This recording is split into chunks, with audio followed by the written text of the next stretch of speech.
Hi, everybody. What day is it? Happy Saturday, happy December, happy holiday season, and welcome to episode 2 of the Talkback with me, Ruby Locknar. Oh my gosh, my YouTube is echoing. Things are going well. Anyways, apologies for the brief hiatus between the first episode with the amazingly fabulous Kristen Chenoweth and this one with the amazingly fabulous Analise Scarpaci. I had to do a brief hiatus. I was producing some other projects. But I'm so happy to be back. I'm incredibly excited.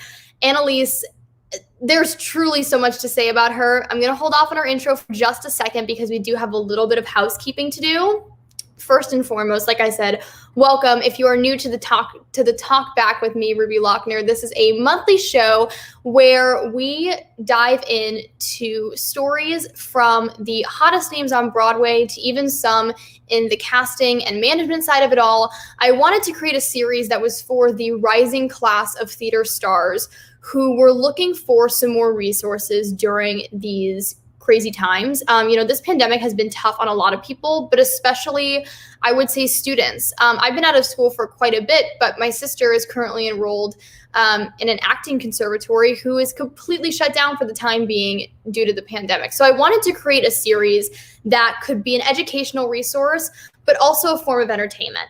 So if you're new here, welcome. I really hope that you choose to stick around. If you'd like to keep up with me, for more just about me in general, or for the next installment of the Talkback, you can go ahead and follow me on Instagram and Twitter at Ruby Locknar. That is the best way to stay in touch with me and also kind of on top of all of the news regarding the Talkback and any other show that I produce. Speaking of shows that I produce, if you are not watching this on the Cast Party Network here on YouTube, you need to go subscribe. After this show, obviously, I don't want you to lose your place if you're watching on Facebook. I don't want you to get confused, but you need to go check out the Cast Party Network on YouTube. It is truly one of the best places on the internet, and I happen to produce quite a few shows on the YouTube channel as well. So I have a very special guest. Before bringing Analise on, I want to bring Jim Caruso on, who is the host of Pajama Cast Party, which is a show that you can find on the Cast Party Network every single Monday. So I get to introduce him this time because usually he calls for me because I'm the producer, so I hop on, but I'm going to do Jim's call this time. Oh, Jim. Oh, Jim. Oh, Ruby. Hello. What? Listen to this is New York City. Do you hear all the sirens and insanity outside? I do. Sorry. Well, I wanted to bring you on and talk a little bit about Pajama Cast Party since we might have some new viewers here who have no idea what either one of us are talking about. I know. I'm so happy to be here. First of all, congratulations on your second show. Thank you. I know this is going to be great. I love Analise. I think she's so ridiculously talented. And your first show was so good with Kristen. Oh my God, I had such a ball. What was her name? Kristen Channeman. We're still working on it. She was very nice, though. Oh, she's so good. Yes, you produce my show or our show, Pajama Cast Party, on this very YouTube network. Cast Party is an open mic that's been running at Birdland in New York City for about 17 years. You know that because you have been coming all of that time. Yes. So we took it. We stormed YouTube in April. Was it April or late March? No, it was March. We got right in there. As soon as we knew we weren't going to be able to be in real life with real live people, it was your suggestion to take it to YouTube. So that's what we did. And we've done 35 shows since then. And it's been a blast. It's been so much fun. And this Monday, we have quite the lineup. Jim, I don't know if you want to go through it really briefly, but I have the poster. I know. I'm excited. Actually, Joan is not going to be with us, but I'll tell you about that in a minute. James Harkness is one of the leads of a Broadway show called Ain't Too Proud. Oh, my God. He is unbelievable. He can sing. He can dance. He's a wonderful actor. You're going to love him. Brianna Thomas is a genius jazz singer who I adore. John Bacchino is a very well-known theater songwriter, and he wrote a song called Grateful that's everybody, lots of people have recorded the song. But he has a new video that's coming out with Leslie Odom Jr. Singing one of his songs. So he's going to show us a piece of that. And Essex County, which is a country trio from London. So they're calling in from London. They're going to be so good. I'm so excited about that. And unfortunately, Joan can't join us, but I got Debbie Wileman, who's an incredible a singer. Remember? I love her. You guys, you have to tune in this Monday. If you have never watched the show, this is going to be one of the best weeks. Yeah, she's also from London. She'll be calling in from her car where she sings. She does these incredible videos and impersonations from her car because the acoustics are better in the car.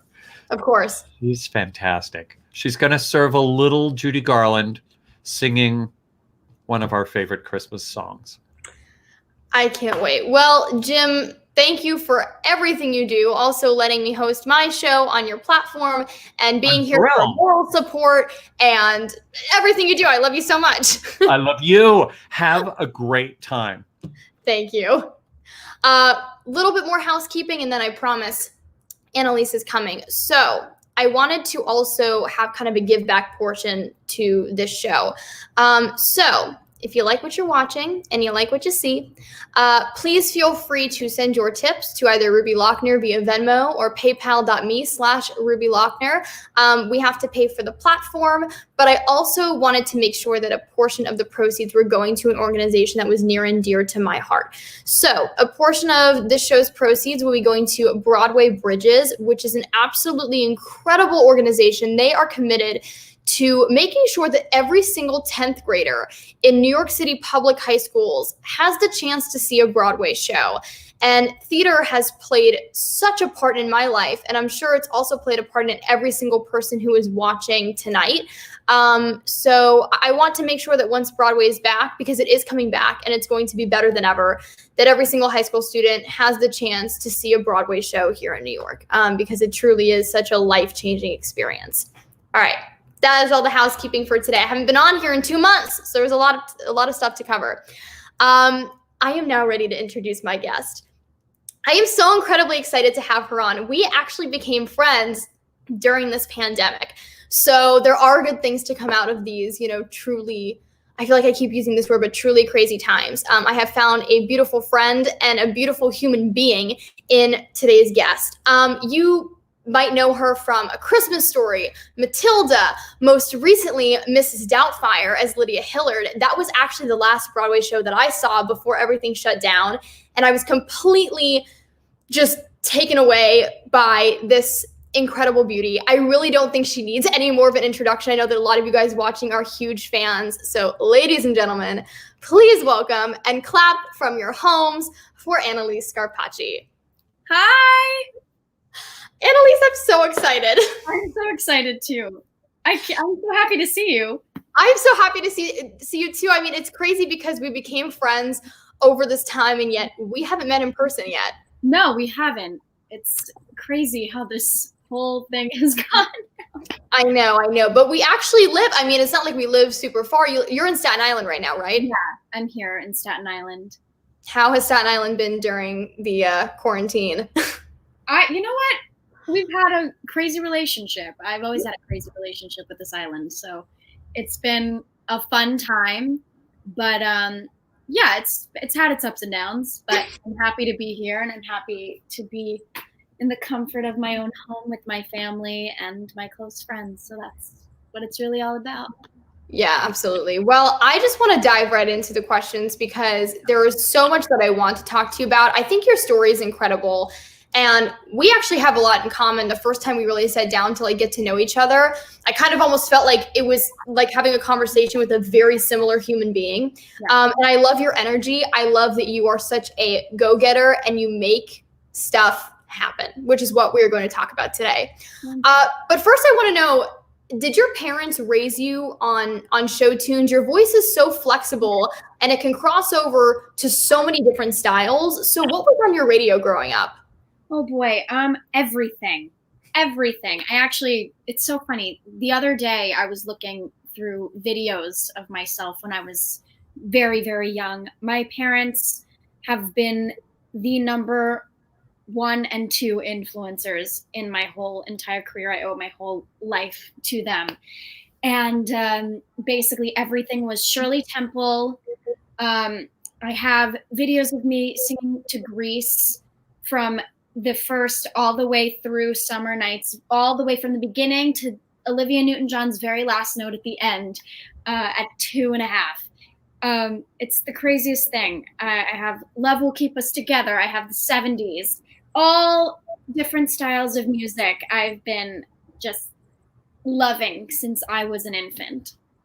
And I'm sure that definitely had an influence on your voice because you weren't listening to just one genre. It made it so much easier to kind of cross over into all of these different styles of musical theater, especially nowadays when it's musical theater, but it's anything but the sound that we were used to, years and years ago. Yeah, absolutely. Everything now is very contemporary, like pop rock, which is so different from the theater, especially when I was going to acting school growing up.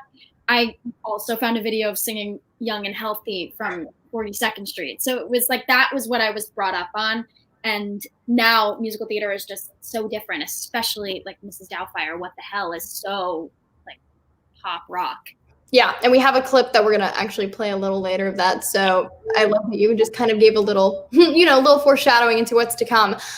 So what I think everybody kind of has their, for lack of a better word, their light bulb moment, the moment they realize whatever career they want to, whatever career path they want to follow, everybody has that light bulb moment of knowing that's exactly what I want to do. So for you, what was that pivotal moment? Because I know you were really young when you had it.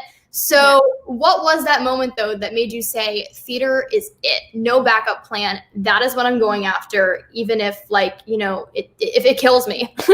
Yeah, well, I was a dancer first. I was always a singer. I always used to sing all the time, all around my house in this room, since before I could even talk. And I was in ballet school from when I was 2.5, and that's what I wanted to do. I wanted to be a ballerina. If not a ballerina, I wanted to be a dancer. I was interested in theater, but I was always, that was the first thing. I was always going to be a dancer. And then one day my parents took me to see Billy Elliot and I lost it. I completely lost it. I had no idea that people could do ballet and be in a musical at the same time. I was 10 and my mind was just completely blown. And I remember watching the Ballet Girls, especially because it was the first show that I had ever seen on Broadway that had a multitude of girls my age and around my age just doing the thing. And I was so completely shocked. And I'll never forget, I was like, what is happening? I am obsessed with this. And then I turned to my mom and my dad at intermission and I said, I want to do that. That's what I'm going to do. There it is. And they were like, okay. And I went in the playbill and saw that a bunch of the girls had the same manager. And I said, could we send my stuff to this woman? And they were like, great. Okay. If you want to do that, let's do it. And they were so supportive along the way. And the rest is kind of history. I ended up signing with that woman and here I am. I'm sorry, how old were you? Did you say you were 10? How old were you? I was 10 years old. And you looked in the playbill. You looked in the playbill and you saw who was managing most of the girls, and you just said, I'll send my I love that. Talk about truly just like kind of making it happen for yourself, which like especially during these times when live theater is on a bit of a hiatus and you really do have to just make your own path and make things happen for you. I love that you simply just said the worst that happens is like I don't get a response, so why not just send everything? Yeah. That's crazy. I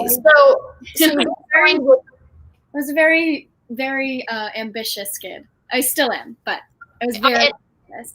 But you know what? The ambitious ones are the ones who, persevere, especially during the times that are going to challenge you the most. Yeah. Case in point, global pandemic. So you get your professional representation And then what was your first Broadway audition experience like? Do you remember any of it? Do you remember every single moment of it? Were you shaking the entire time? Like, what do you remember from it? Because I know you were so young. Okay, so my first audition was an experience, let me tell you. So it was actually for Billy Elliot. I went for a meeting with this manager who I eventually signed with, and the next day she called and said, "You're going to go in for Billy Elliot tomorrow." Okay, great. Now, I was a ballet dancer. Don't even ask me how to do a shuffle, because I don't know how at that point. And I went into the audition thinking, it's okay. I'm going to be okay. How hard could the combo be? Well, when I tell you that the combo is still memorized in my head till this day, because I went in there and freaked out. I had an anxiety attack in front of the entire creative team of Billy Elliot, and I ran out of the room crying. I didn't get a chance to audition. And it was hard. It was very hard. And at the time, I was struggling a little bit with, I have Crohn's disease. So it was around that time where something was definitely brewing. And my anxiety was at a high, an all-time high. And I ran out of that room in hysterics. So I guess you could say in a way that I was saved, because I was going to be singing Nobody's Perfect by Hannah Montana as my audition song. So I feel like I would have never been able to forgive myself if that actually happened. So I think in a way the attack kind of saved me, but it works out. Yeah. Wow. Okay. You were also ahead of your time because you chose a pop rock song for Billy Elliot. You know what? I had nothing. I didn't know the first thing about what to sing. And I had a book of sheet music because at the time, I guess, I don't know why I had this book of sheet music of all of Hannah Montana music, but I had the book, and I didn't have like the sheet music copied. I brought the actual book. Like the entire book of Hannah Montana. I had the entire repertoire of Miley Cyrus from 2007 or 2009 in my backpack. And that's what I was going to bring in if they asked me to sing. But I had that. I swear to you, I had that same book of like Hannah Montana sheet music. And then I had the first Taylor Swift album because it was all the same 4 chords. So for somebody just learning guitar, it was the easiest thing to play. And I didn't play instruments at that time. So I don't know why I had it. Whatever. I don't know. Well, you know what? Here's the thing. Like, despite the fact that, you know, your anxiety kind of got the best of you, I think the important thing is that, like, you show up. And also, I think a lot of people assume that one bad audition or, you know, not so great, doesn't have to be bad. One, you know, less than audition will literally cost them any other audition that can come up in the future, which you are the prime example of. That is not the case. The point is you tried, and we're all going to have those like first few auditions that are completely nerve-wracking. I remember my first Broadway audition. I walked into the room and I thought, oh my God, I think for the first time ever, I can feel my hands shaking, which has never happened before. I'm not really a nervous individual, but I remember just my hands going like this. I thought, you know what? The point is I show up, and even if this isn't my best audition, it's not going to cost me anything. It would cost me more if I just simply skipped the audition. Yeah, absolutely. And it worked out because, and I'm kind of proof of it because I auditioned and I literally cried in front of the entire creative team. And then 4 years later, they hired me for Matilda. So, well, okay. So I want to talk about Matilda. Just commented, "Hi, I love you, Tommy." Sorry. I swear. Oh, look. Okay, you even have another comment. Scott says, Analise was so good in Mrs. Doubtfire. Saw it in Seattle twice, and she knocked it out of the park. Thank you so much. That's so sweet. That's amazing. So I want to talk about Matilda in a second, but first, I want to talk about A Christmas Story, because that was your Broadway debut, right? It was. It was. Which, to me, that seems like the most fun show to be your debut. Yes, it was magical. Here. So this is that's me on opening night. Wait here. Oh my gosh. I was 13 years old, and I was 12 when I booked the role, and then I was 13. I turned 13 on Hurricane Sandy, actually, in the middle of our tech. We were supposed to start tech on that Monday, and it was my birthday, but it was the hurricane, so we didn't go to rehearsal. And then the next day we all came back and we celebrated. That was nuts too. I mean, I thought at that time that was going to be the craziest thing ever. Oh my God, we have to cancel tech. Never. Here we are in 2020, 8 years later, Broadway is gone. Yeah. Now. I was gonna say you better have the best 22nd birthday next year, because you have a birthday on Hurricane Sandy, then you have your 21st in quarantine, which same, we're actually the same age. Yeah. You and I better have the best 22nd birthday to ever have happened. I'm calling it right now. It would happen because, I mean, my life is sort of unexpected and crazy. So like these things, like it's casual. It's just casual. But yeah, Christmas Story, the whole experience was so magical. From the very first audition, I went in for the open call, and till the very end, which we ended first closing and then the end of the Tonys. It was just getting to perform on the Tonys with that show was completely surreal. On Radio City with all of my best friends. That's what made that experience so important. The family element that we had on that show it's very similar to both Matilda and Mrs. Doubtfire. I was very, very lucky to have a family in all three shows that I've been in. And it's just amazing. And I'm so grateful. So, I mean, that's so beautiful, because I really think a lot of people, and one of the reasons I actually wanted to do this show is I think a lot of young theater hopefuls, when they're in high school and they're in college, theater is so different. Like educational theater is so different. It can feel competitive. It can feel catty. It does not always feel like a family, though it can sometimes. But I love how highly you speak of every single project you've been a part of, because that really shows, I think, a lot of people that are watching, that when you're with professionals who are confident in their skills and confident in what they can bring to the table, there's no need for competition. There's no need for cattiness. It's always going to feel like a family. Yeah, it's a really beautiful thing. And it's beautiful because, especially since Christmas Story was during Christmas season, it was, and times where you're spending with your family anyway. Christmas is about family. It's about being grateful for what you have. And even now it's just, and I got to spend 3 different Christmases with a multitude of people who are now a part of my family. And it's just everything. So before we get off of A Christmas Story though, because I'm hoping that I'm not getting my stories mixed up, but was that the audition where like you didn't even know you were going to go to the open call? Yes, that's the one. Okay, tell that story, because again, I think it is so fabulous that literally something just pulled you to look into the playbill, find a manager, and go after it. Yeah, so they were having an open call for A Christmas Story, and I had called my manager, and I was like, should I go in for the open call? And they were like, I don't know. So I was at dance one day on a Saturday, and it was June, and I said to my mom, I was like, maybe I should go into that open call that's happening today. Is my book in the car? She was like, yeah, it's in the car. Do you want to go in and see what the line is like? I was like, yeah, sure, let's do it. So we bought a pair of sneakers on 8th Avenue because I was wearing flip-flops, and in my little tank top, and I'm pretty sure I was wearing like boy shorts because of whatever. I was at dance class tapping, and I went into the open call. I was the last one to sign up, and I just walked right in and I sang my song, and the casting director, Stephanie Clapper, came out and wanted to talk to my mom, and they seemed to really like me, and they asked me to come back, and I was there every single day. I want to say for about a week and a half, and that was that audition process. It was crazy, and it just happened. I just decided to go in.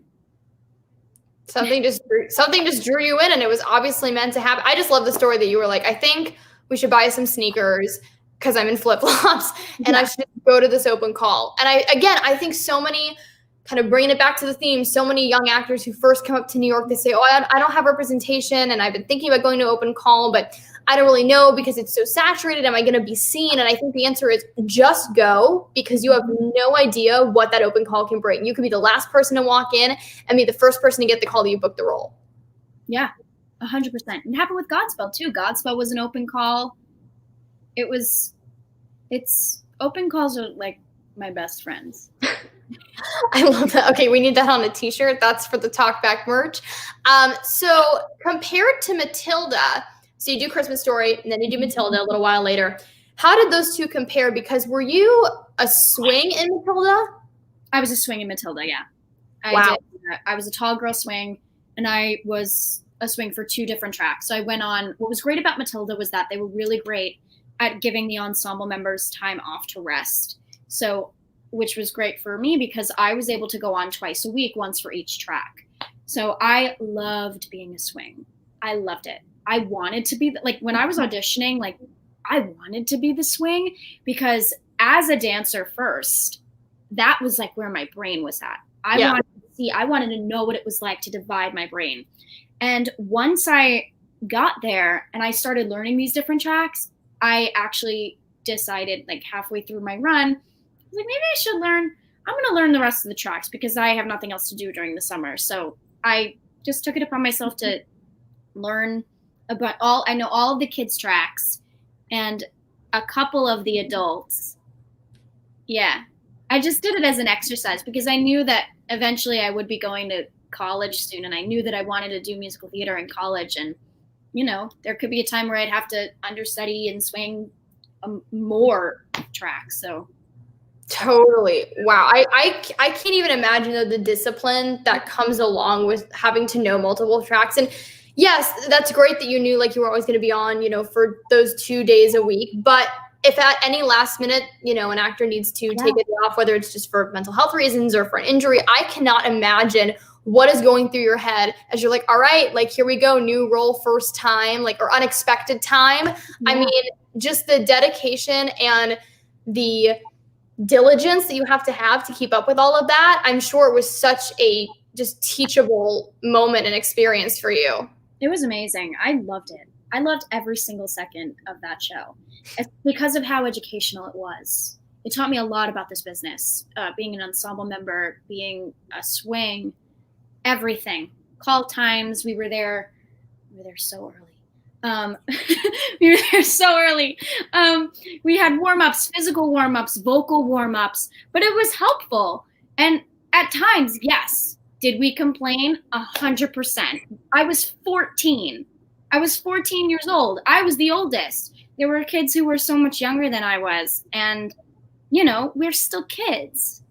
So it's still a job. We're still doing a job. You have to be there 100%.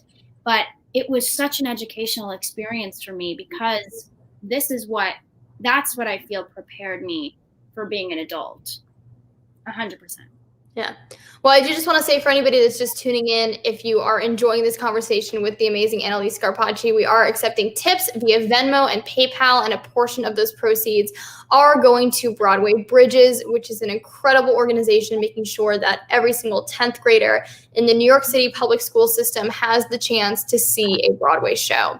So your tips are greatly appreciated. As Julie Halston says, who I know is watching, no amount is too small. And certainly no amount is too large. So thank you. Well, Analise, you set me up for the perfect transition, which was getting ready for adulthood. So I want to talk a little bit about the transition between being a child actor on Broadway to becoming a young woman who is submitting for this whole new category of roles and submitting for leading ladies on Broadway rather than, leading younger ladies on Broadway. So did you find that, after having already been established and being in multiple shows, did you find that casting directors and producers kind of already had this preconceived idea of who you were before walking into a room? And how were you able to kind of break those, not stereotypes, but that already, preconceived idea that they had in their heads? It was hard. It was very, very hard.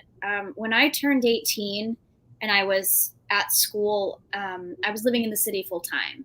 So I was like ready to go. And I didn't think that it was going to be as hard as it was. One, because I'm very small. And two, because I was still, I have a baby face. What can I say? But it's hard when you're going in for these roles. I actually kind of loved it sometimes because when I usually used to be the oldest person in the room, now I was the youngest, and I get to learn from all of these other people who are walking in. I'll never forget, I went to an audition and I saw Erica from Mean Girls. I was like, oh my God. It's like I'm auditioning for the same show as she. And like, that's really cool to think, you know, that I'm considered in the same, like I'm going in for the adults. Like, that's cool.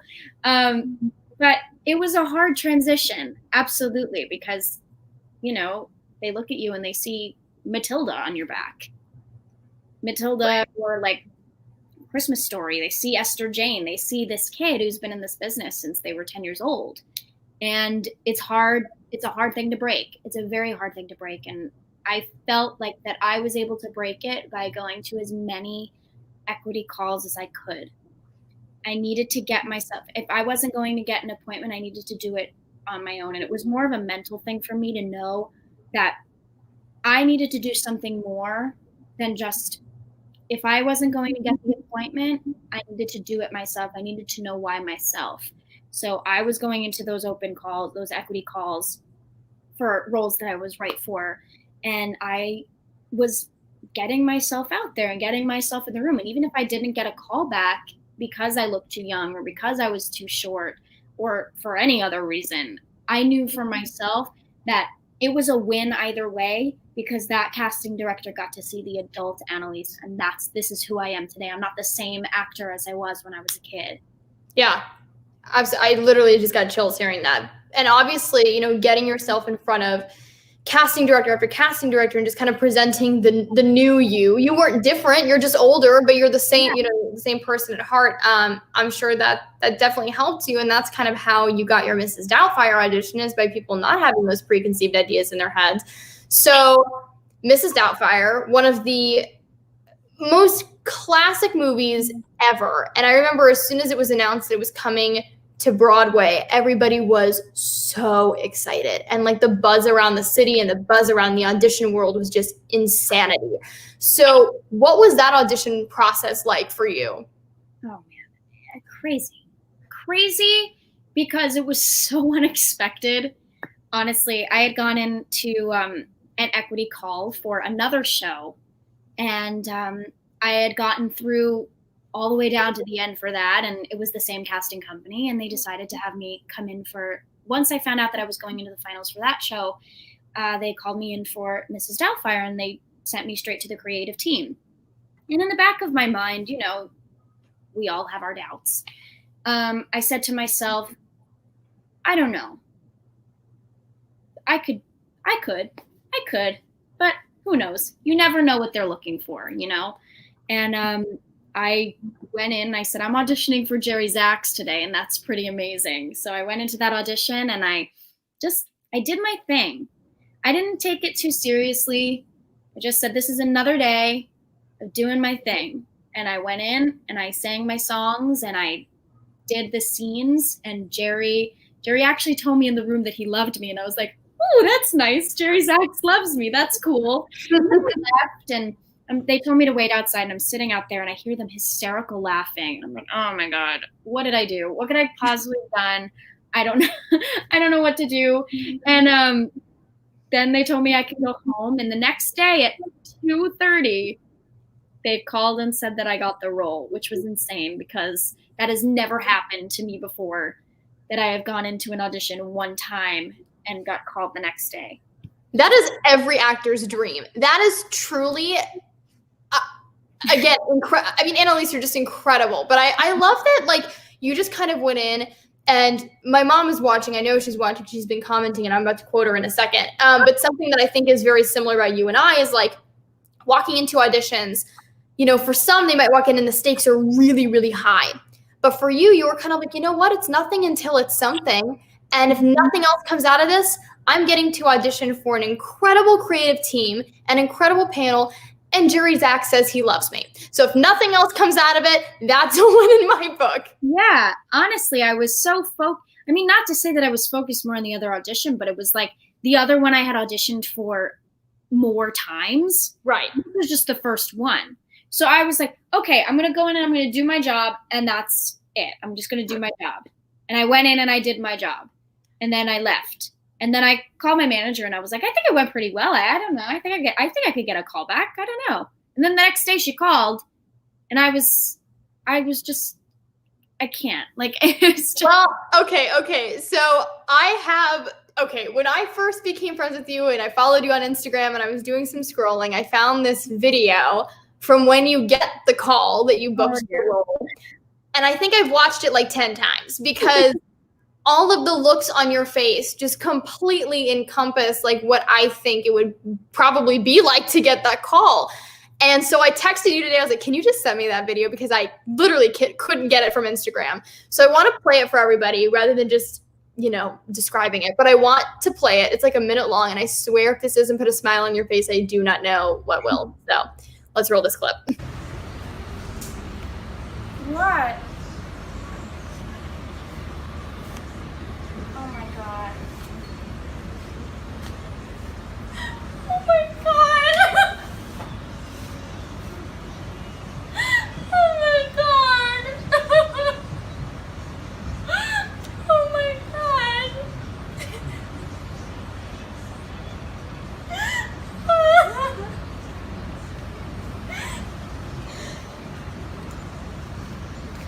Oh my god.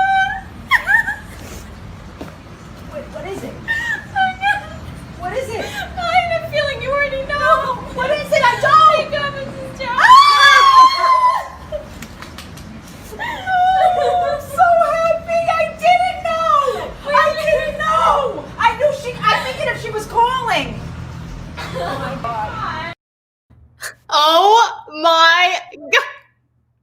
That's all I could think of to say. I mean, and the video continues, and it's just a multitude of oh my gods. I love it so much, and I love your mom. She's like, I honestly don't know. Like, I don't know what's happening. Hi, Mom. I know you're watching, and you're somewhere in this house. Oh, that is my favorite. Okay, wait. So set me up here. Well, don't set me up. Set my viewers up. Yeah. What? Okay, what was happening right before? Where were you? Why did somebody know to film? Who was in on it that didn't tell you it was about to happen? Okay, so this is actually hilarious. So that night, I was going to see the Jonas Brothers with my cousins. And I was already hyped up, ready to go, ready for my childhood to just smack me in the face.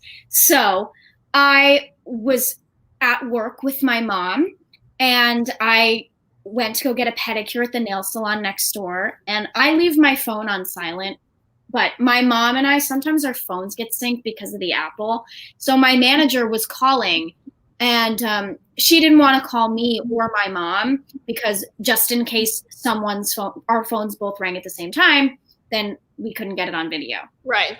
So she called my dad, but then wouldn't tell my dad what it was. She just said, I'm going to rock her world. And my dad was like, are you kidding me right now? Like, why are you not going to tell me? And she was like, no, I can't. She said, just text Lisa and tell her that I'm going to be calling her and just to film it. Okay. Now I'm getting my nails done for, I want to say 2 hours. Now I'm sitting getting my nails done. My mom's texting me like, what is going on? Like, why are you taking so long? I'm like, I don't know. They're taking too long. So then I came back. That's why I have tissue in between my toes because I had on the pedicure. And I was in workout clothes because I had gone for a dance private that morning. And I was like, she was like, check your phone. Daddy's trying to call you. And I looked at my phone because obviously it's on silent. I see like 4 missed calls from my dad. And then I was like, oh, Kim's calling me. Okay. So then I pick up the phone. And then she conferenced in my agent, and I was like, my agent, what is going on? And then you see the moment where I see my mom and I like tell her to go away, and then I realized, what? And then it was just, I couldn't focus. And then needless to say, I went to the concert that night and was completely off the charts excited, and I lost my voice for 4 days. Nobody do that. That is a lesson learned. You know what? You deserve to lose your voice from screaming with joy and happiness, because it really is the culmination of like everything you had been working towards and establishing yourself again, but this time as a young woman. It's my favorite video. It's literally my favorite video on the planet. I think I've played it for my boyfriend quite a few times, for myself quite a few times, because I love everything about it. And again, I love your mother in that video. It is so great. She's the best. My mom is the best. And hi, Mom, I love you. And yeah, it was a release. It was a release of everything. Like, I had so many doubts. My sophomore year of high school, of college, high school too, but college was just the worst year for me as an actor, just trying to figure out who I was in this industry. And I just to know that I was doing all of the right things. And even if it didn't happen, I now know that I was doing the right things, but I was doing the right things. I was doing everything that I possibly could have done. And it just happened. And it was just that release of energy from all the frustration that I've had since the last performance of Matilda on tour that I had when I was 16. Yeah. Well, now you're absolutely killing it in Mrs. Doubtfire. Before we talk more about it, because we have literally so many people who are so excited for you to talk more about Mrs. Doubtfire, I want to play a little clip. This was from Broadway Con, I believe. And I remember seeing this, and obviously you and I didn't know each other prior to a few months ago, but I remember seeing this clip and literally saying, I don't know anything about her other than her resume, but she is just embodying everything that Lydia Hillard should be. And I'm so glad that we're friends now. And I'm so glad that I was able to like see Mrs. Doubtfire before Broadway went on its hiatus. So for those who haven't been able to see it and haven't seen you in it yet, I want to play just a brief little clip. All at once the adult is spoken. Now I'm a kid in a home that's broken, 'cause they can't fix all that they did wrong. So this is my life. Isn't this just great? Isn't this just swell? What the hell? Yeah! It's hard to watch. I'm trying to be your whole audience all at once. I'm trying to scream, clap, I don't know, jump up and down, fall off my chair. It's so good, Analise. It's so good. And I cannot wait until your show comes back. Oh, I can't wait to sing that song again. I can't express enough. It's hard to watch sometimes, because it's hard to imagine that if there wasn't a global pandemic, that's what I'd be doing right now. It's weird. Well, and I think, and this is what I want to talk about next, actually, I feel like it's probably even harder for your show than some of the others, because you guys only got to ride that wave of like high for 3 days, which is so crazy. I saw I think the last preview before everything shut down, which is crazy. So when Broadway shut down, and when there were talks and whispers and nobody really knew what was going on other than there was this strange virus that we had never heard of before, how was your cast told that you were, for the moment, temporarily shutting down? Yeah, well, I was oblivious Nancy. No clue. Everything went right over it. It was terrible. I really shouldn't have done that. But, living in my first apartment alone, I wasn't turning on the news. I wasn't watching anything. I was so excited. I was over the moon excited over this whole new experience. And, I had my mom calling me, please wash your hands, please wash your hands, please wash your hands. And I'm like, Mom, it's fine. Everything's okay. I'm washing my hands as much as I can. I had like rashes all over my hands, like everybody did from using so much soap. And so I was at the theater. We were rehearsing because we were still in previews, and I was backstage with the kids and Charity, who plays Wanda Selner, who is our social worker. She's amazing. And we found out on the phone. We had been notified by our producer, Kevin, a couple of days. And he was like, everything's okay. We're going to stay open. We're going to stay open. He's like, we're going to stay open. I was like, okay, great. Kevin says we're staying open. That's great. Nobody has anything to worry about. I had friends who were coming to see the show. Is the show still happening? Yep, the show's still happening. Show's still happening. Nothing's going to go wrong. And all of a sudden, my phone starts going bonkers. Messages from people who's calling me. My Instagram notifications are going. I'm surprised it didn't explode.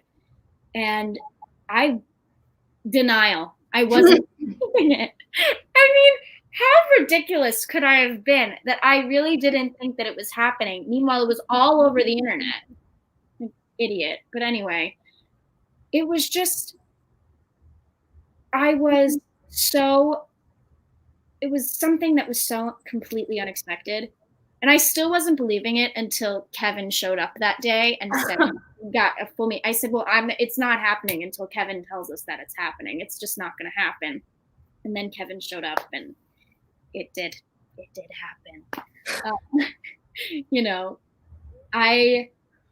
We were all so devastated. And we only thought it was going to be for a month. Yeah. And we were just devastated. I was with Maria, who is my understudy and has become one of my very close friends throughout our process. And the two of us, I mean, Maria's 18. She's from Ohio. She got the role from sending in a video submission. Like, she was there. Like, the two of us were like having this incredible and sharing this incredible moment together. And the thought of not being able to see each other, we were with each other every day. We were inseparable. And the thought of not seeing Maria and the thought of not seeing anybody in our cast, we really became a close family, especially from traveling in Seattle and spending the holidays with everybody. We were together all the time. And it was hard to know that we're not going to see them every day. And even now, it's harder to know that, like, when we do go back, we're not going to be all completely back because we lost one of our cast members a couple of weeks ago. But she will be with us in spirit. And Doreen, I love you so much. And yeah, it was a hard thing to grasp. Yeah, no, I mean, I think for all of these shows, it's going to be so amazing to obviously be back, but nothing's going to feel exactly the same. But in the meantime, during this intermission, this long intermission, I can't wait for this intermission to be over. Are you still like Zooming with the cast? Do you guys meet up over the internet every once in a while? What are you guys doing? We have a Zoom. We used to do every 3 weeks and 3 days, but now we do once a month. We do the last Friday of every month. We Zoom, whoever wants to come. We just sit there and we talk. And we actually had one on Black Friday. And there weren't a lot of people there, but it was fun because it was just all adults. None of the kids showed up because they were doing like holiday things. But it was so fun because everybody was like, it's like we're at a bar. I'm like, it's great because we can all be at the bar now. I love that so much. No, I love that so much. We're getting so many comments. Aaron Milner just says, I love Doreen so much. It was just everything and more. I love her so much. Yeah, she was a beautiful soul. I got to see her in On Your Feet, and she was amazing. Her voice, I could go on all day about Doreen. She really, especially like when we were in Seattle, she really, every day, without fail, would ask me how I'm doing, if I'm okay, if I needed anything, because she knew that it was the first time I was away from home and the furthest that I've ever been away from home, like on the other side of the country. So she was just the most incredible human being. And like you said, I'm sure she's going to be with you as soon as Broadway is back and better than ever, and she will be cheering you on. So kind of veering off from Doubtfire, but an opportunity that I guess was almost brought to you with all of the excitement that was surrounding Mrs. Doubtfire. I'm not even going to lead into this with anything other than what on earth is this gorgeous picture from Teen Vogue all about?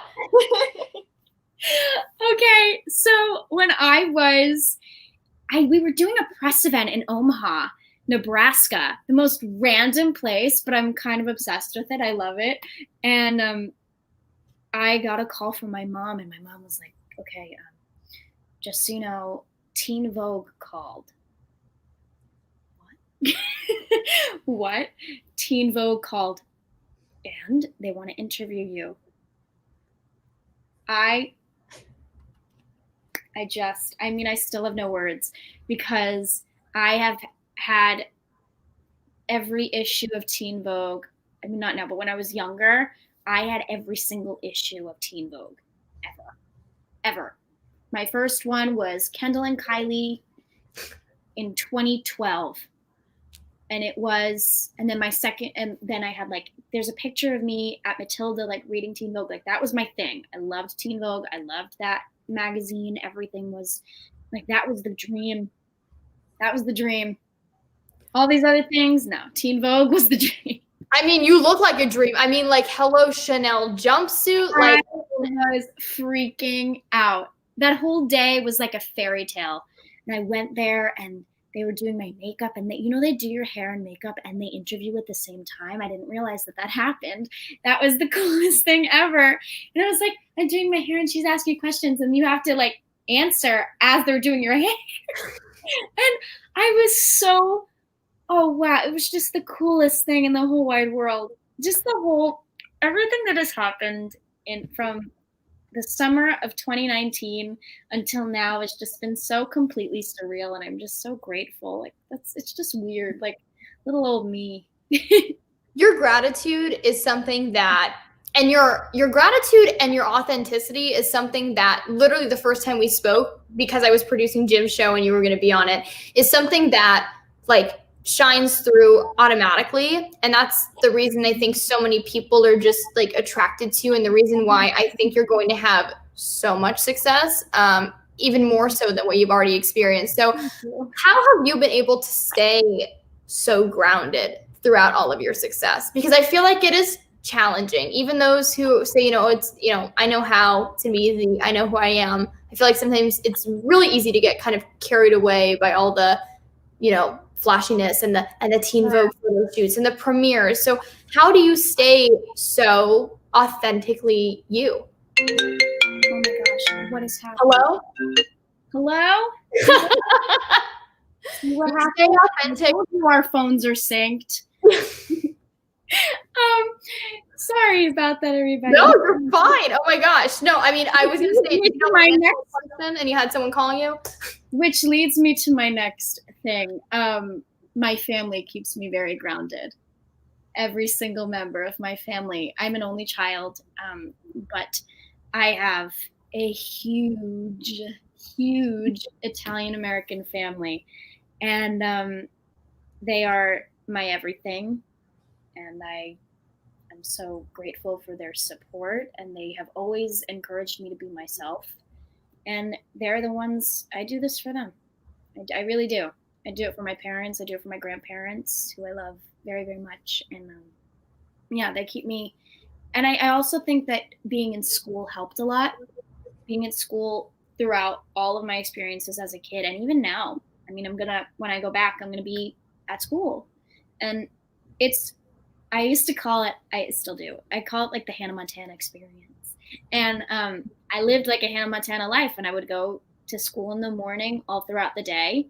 And then at night, I'd leave right after school and go straight to the theater. The only show I didn't do that for was A Christmas Story, but it was 2 months and I got the work, and that was a fun school experience. We did school in our green room on the 6th floor of the Lunt, and it was like 12 kids running around doing homework. It was great. But for Matilda, I went to high school. I was in high school, and then even on tour, I wasn't physically in school, but I was a junior in high school studying for my SATs while the other kids were like 9 doing fractions. It was just the funniest thing. But I do feel my family and going to school and always making sure that I'm not just doing this for myself, but I'm doing this for others. I do this to make people happy and to put a smile on people's faces. I love you. I'm obsessed with you, Analise. I'm literally like, wow, how much more perfect could one individual be? You're Your answers are just so beautiful, and I love talking to you, and everybody is loving listening to you. We actually have a question from somebody that's watching, and I think that this ties into perfectly what we were just talking about. But Scott wants to know, what kind of mentorship have Rob and Jen and the rest of the cast given you? Oh my gosh, this is probably the best question ever. Rob and Jen, and all of the adults, but specifically Rob and Jen, are just absolutely amazing, and they have helped me throughout this process so much. The most amazing advice I've ever gotten was from Rob, and I was so in my head when we were in rehearsals. I was so in my head, and I'll be honest, Jerry was throwing a lot at me. It was just a lot. I mean, I was 19 and then 20, and it's a lot of pressure. I'm a principal in a Broadway show, which is the weirdest thing that's ever flown out of my mouth, but it's a true fact. And it's a lot of pressure. It's a lot of work. And Rob one day told me that when you're a kid, you have all of your thoughts and all your ideas. They kind of just flow out of your head. And it's like this amazing thing. And then when you get older, as you get older, like you get a filter and it like covers your head. So your ideas like get kind of crushed down. So as an actor, what you have to do is try and break the filter so that all of your ideas can come out again. And that's like the greatest advice that I've ever received. And Jen is just like, Jen really is my mom. Like she was my show mom. Like she is my show mom. And especially like when we were in Seattle, we used to have our lunch dates. We used to go to church together. And she's just absolutely unbelievable. And the two of us together are really fun. We're a really fun team. We're a really great team. And I love them both dearly. And they teach me new things every single day. And I miss them so much. So much. So much. So much. I do. You know, it's hard because like I was with them all the time. And especially like I was alone. My parents were not with me. And for those of you who know me personally, you know how hard that was for me as an only child with an illness, with a chronic illness. It was hard. It was very, very hard for me to leave. And I didn't know that I was going to be able to handle it as well as I did. And I had the best time in Seattle. And it's crazy to think that it was a year ago this time, but I had the best time ever. And it really, really helped me grow as an adult human. And it helped me grow as an actor. And the experience that I got, especially with our cast and especially with both Jen and Rob, it really was just unforgettable. And it shaped me as the person I am today. We have one more question from the audience before going into our last very quick segment. I cannot believe how fast this time has literally flown by. But Aaron wants to know, what advice do you have for a senior who's auditioning for college? Ooh. Something that you and I have been through and went through a lot. Yeah.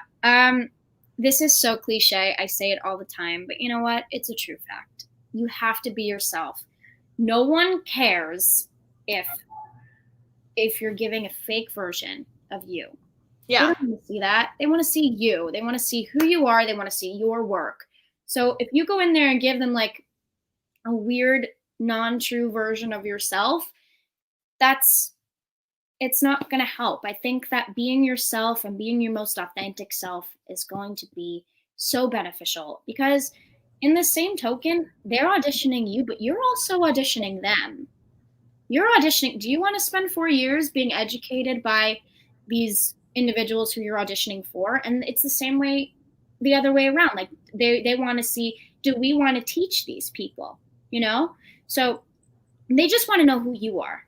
That's the main point of it. And when I was auditioning for colleges, I had a very select few schools because I wanted to stay close to home for various reasons. But majority being that I did want to work at the same time as going to school, because I didn't want to give up my Hannah Montana life. Of course, yeah. School and doing the thing.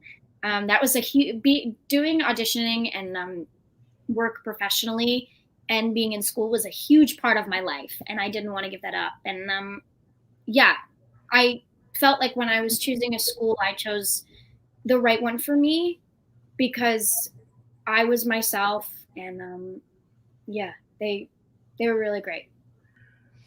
I couldn't agree more. Yeah, be yourself. And I love what you said too about like you're also auditioning them. I think like the biggest piece of advice that I always give people who are where I was quite a few years ago is I tell them, you know, you're gonna get so many opinions thrown at you, especially when it comes to theater schools, on what school you should attend, who has the best alumni, you know, everybody's gonna tell you what they think you should do.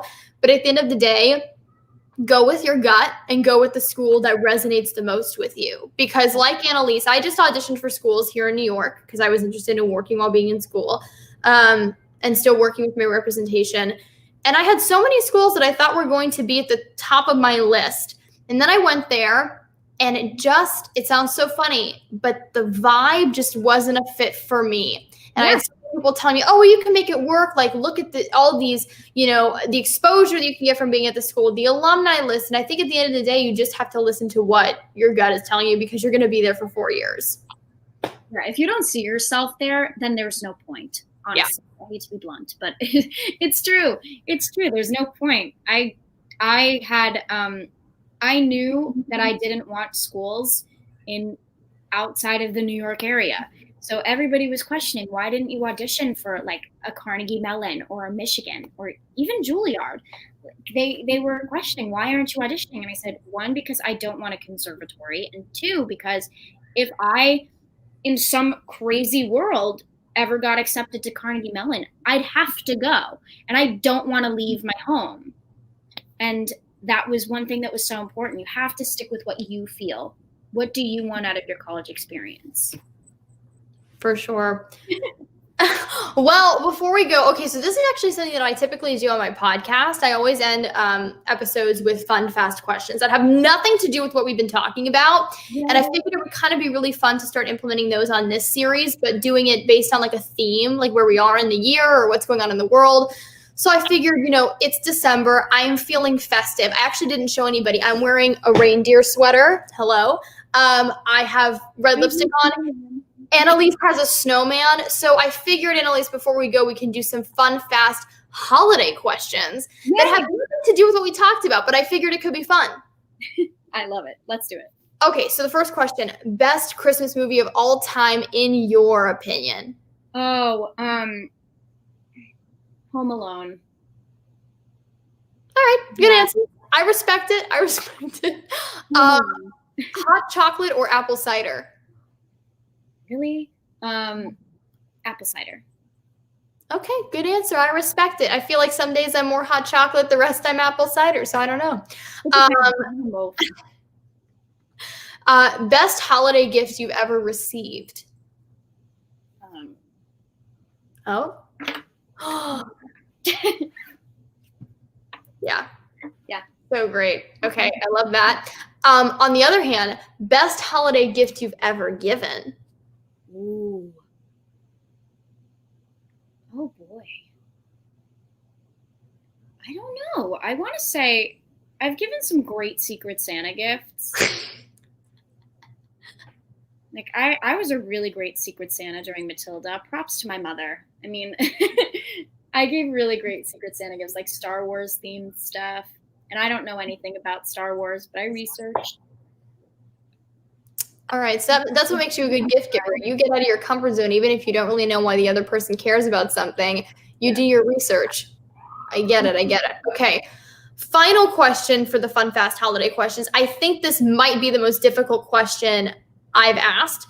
So think about it for a second. Okay.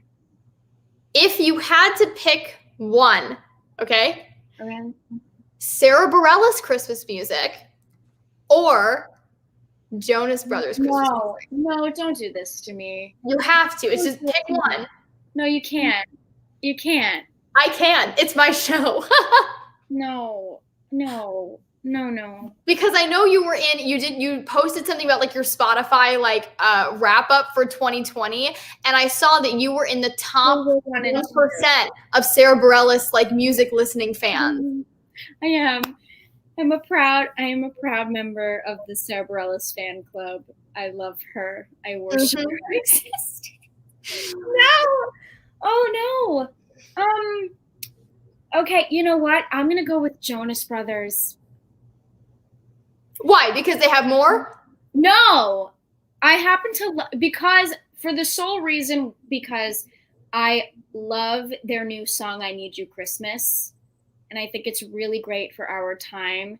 And their video is so. I played it for my mom the other day, and she actually started to cry. It was so funny. But it's like all videos of them when they were kids, and I'm nostalgic like that. And just for the sake of right now, I can't choose. But it's like asking me to choose my favorite pasta shape, and I can't do that. So for the sake of today, and because I have to answer, I will choose the Jonas Brothers because I love "I Need You Christmas." Final answer. No going back. Okay, I hope Sarah isn't watching. No, just kidding. Can you imagine? I would have a heart attack. Me too. That's something that we bonded over. I truly, Sarah B, there is a song for everything when you are listening to her. Okay, Analise, final question. Okay. I know it's hard to think about the future right now because we're going through something that almost seems endless, although I do think that there is a light at the end of this tunnel. But what does the future of Analise Scarpaci look like? What would you like? What's something that you haven't accomplished yet that you'd love to? What's a big bucket list item, you hope to do when you're older? What's a role you want to play? What's your future? Well, I'm working on some original songs, which is so exciting. I was writing when I first got my guitar for my Christmas gift. I was a junior in high school, and I really didn't start to write until I was a senior. And I, like silly songs, but I really have found my writing passion in this quarantine. So that I'm really excited to be working on. I also love to teach, and I actually started teaching a lot during this pandemic.